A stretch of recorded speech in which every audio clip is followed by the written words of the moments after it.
We're going to study a basic DC circuit, and then we're going to develop Ohm's law.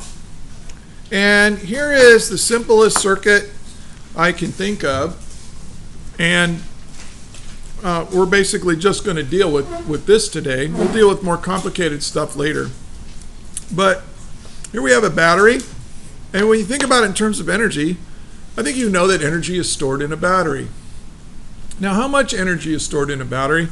Well, it depends on the size of the battery, but one sense of it is this, is the voltage. You know what voltage, you've heard of voltage before, and it's printed right here. Oh, it's out of focus.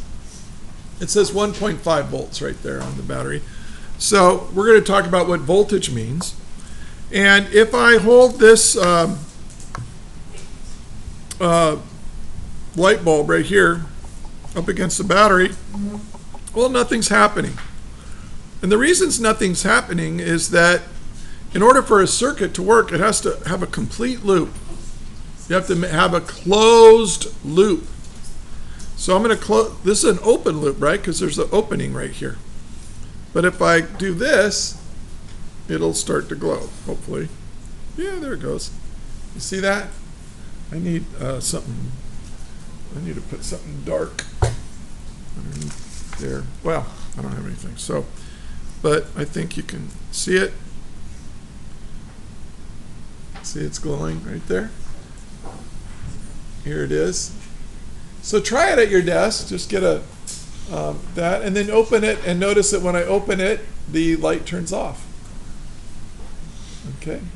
Now all circuits do this. When you turn the light switch on in your house, you're closing a circuit. When you turn it off, you're opening the circuit. An open circuit, nothing flows. So what is going on here? Well, here's what I'm going to do. I'm going to draw the battery like this.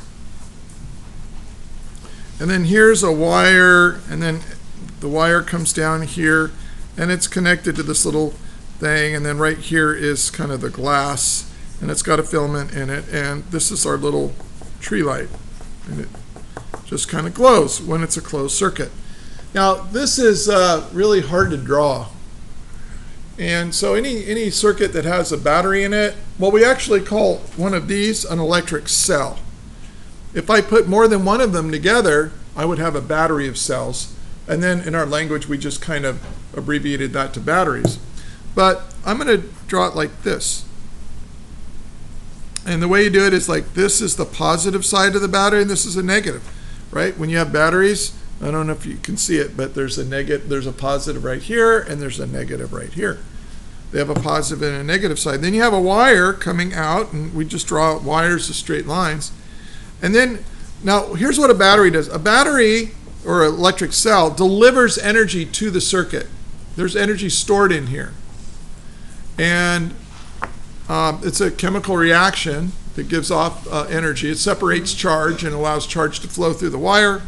And then it goes through something where, so this is energy in, this is energy out, right? The energy is entering the circuit, and then it's leaving the circuit. And then the electricity comes over here, picks up more energy from the battery, and so on. Goes in a loop. And the energy in is exactly equal to the energy out of a circuit like this. Now, anything that takes energy out and disperses it, I'm going to call, I'm going to draw as a zigzaggy shape like that. This zigzaggy shape means this is a thing that that does something with the energy that's flowing through the with the electricity, and we call it a resistor. And and then we're going to have current flowing through like here. So here's current. I'll define current here in a minute. And then here we have resistance.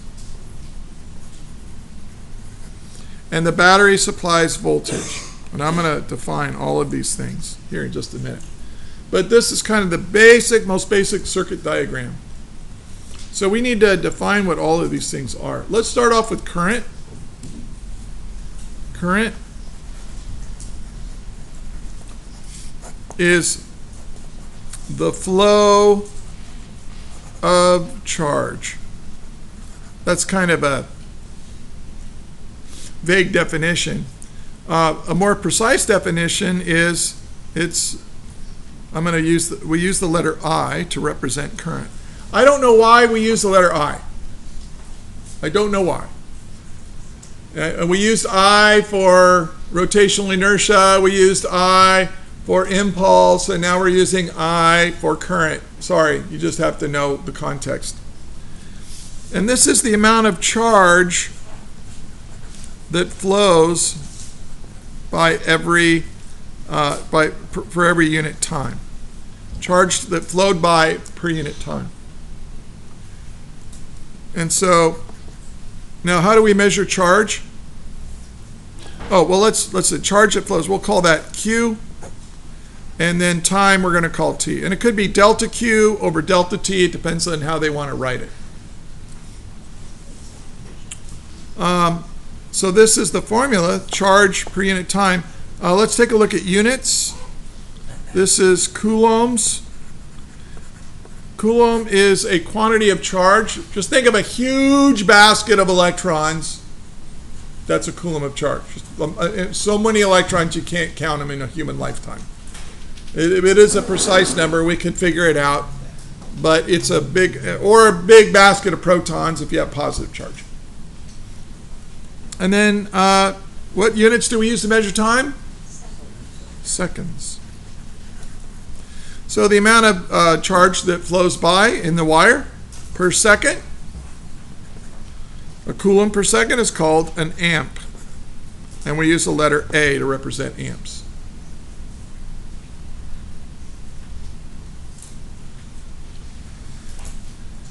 Okay, so that's current. Now let's talk about voltage. And the voltage is a measure of the energy carried by a quantity of charge. It's the energy that's stored up in a per unit charge, though. Now we use the letter V to represent voltage. And the voltage is equal to the energy. I'll write the word energy per unit charge. Now energy we use joules, and charge we use coulombs. And we have a name for a joule per coulomb. I mean, you know this. What unit do we measure voltage in? Yeah, volts, not watts. We're actually going to get to watts here in a minute. So a joule per coulomb is called a volt. And we abbreviate volt with the capital V, and voltage is one of the few quantities where the variable name and for the quantity and the abbreviation of the unit is the same letter. It's V.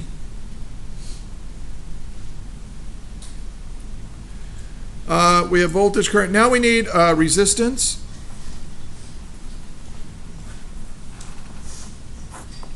Now resistance is a measure of how many volts you need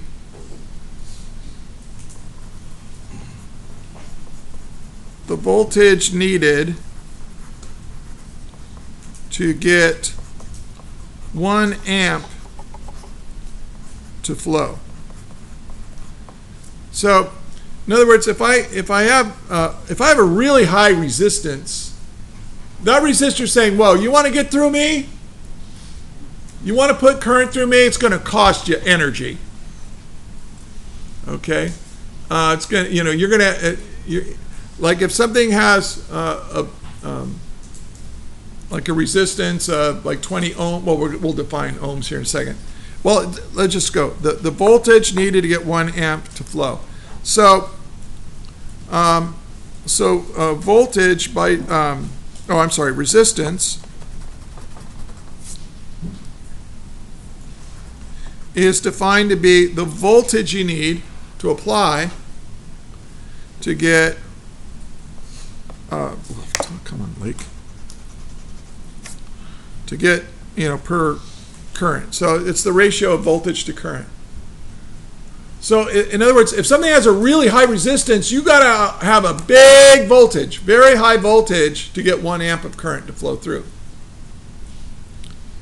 So this is measured in volts per amp. That's the number of volts you need to get an amp of current to flow. And a volt per amp, we have a name for a volt per amp. It's called an ohm. But what would be the worst abbreviation for an ohm? C.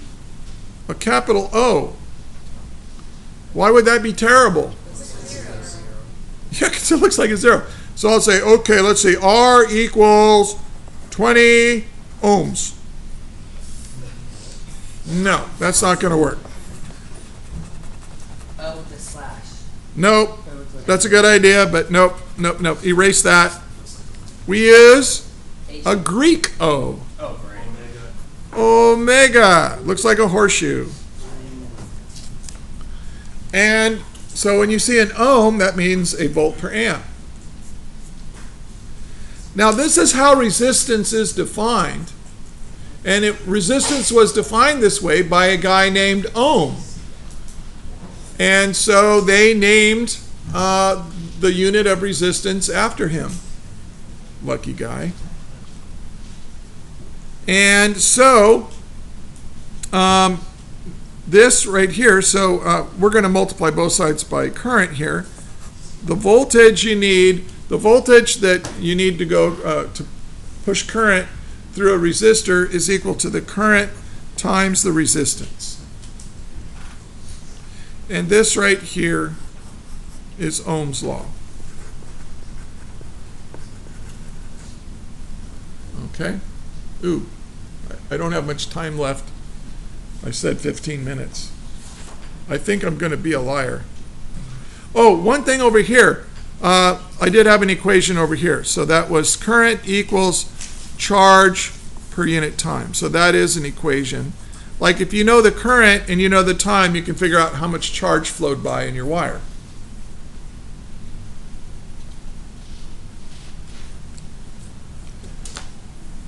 Then we have power. Let's talk about power. Well, let's say let's do an example here.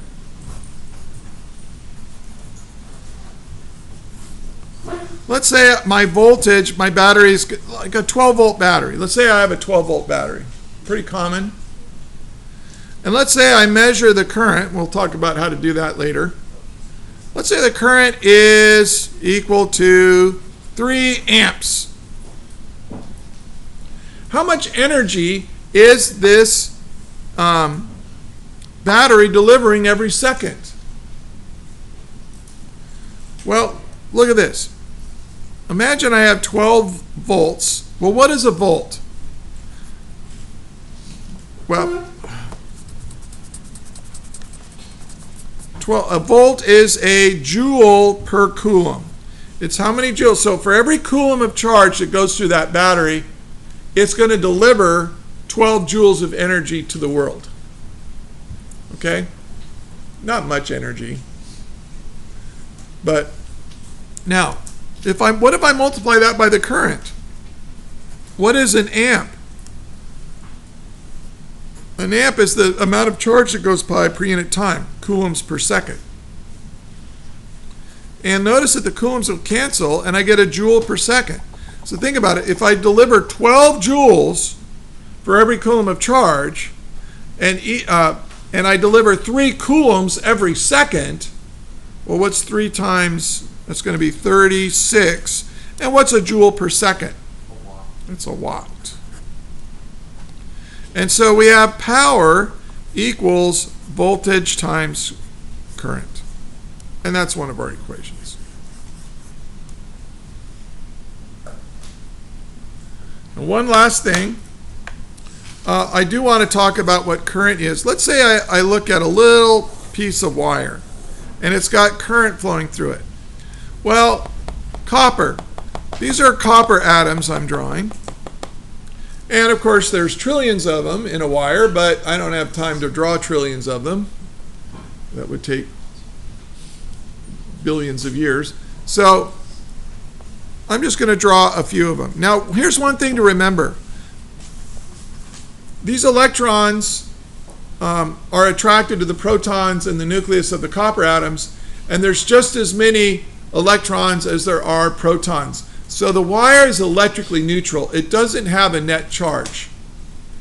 But if I put a whole bunch, if I start forcing positive charge over here, and I've got negative charge over here, the electrons are going to be repelled by these other electrons, and they get pushed this way, and they're attracted to the positive charge.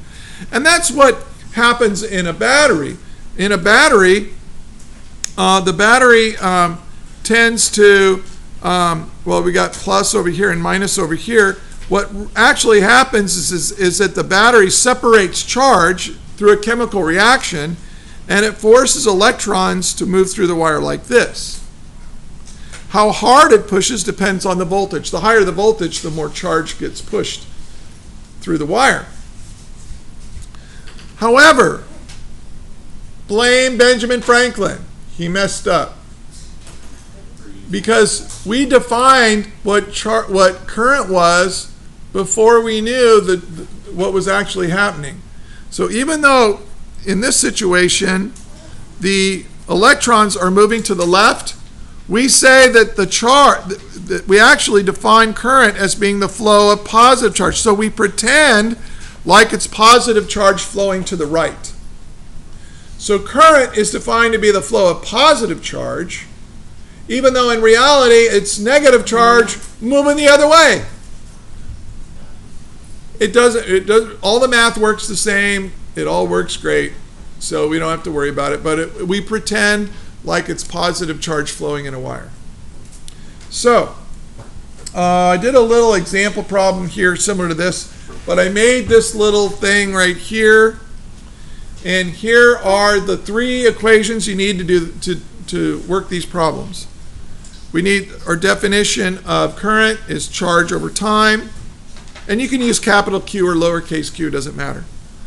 Voltage equals current times resistance. Really, this comes from the definition of resistance is voltage over current, but this is Ohm's law right here. This is, sometimes it's called Watt's law. Power equals voltage times current in a battery. Here are all the quantities, the abbreviations, and units. So if you can understand all of this and do that, you will do fine on the three supplementary problems I gave you on the worksheet. Good luck. That is all.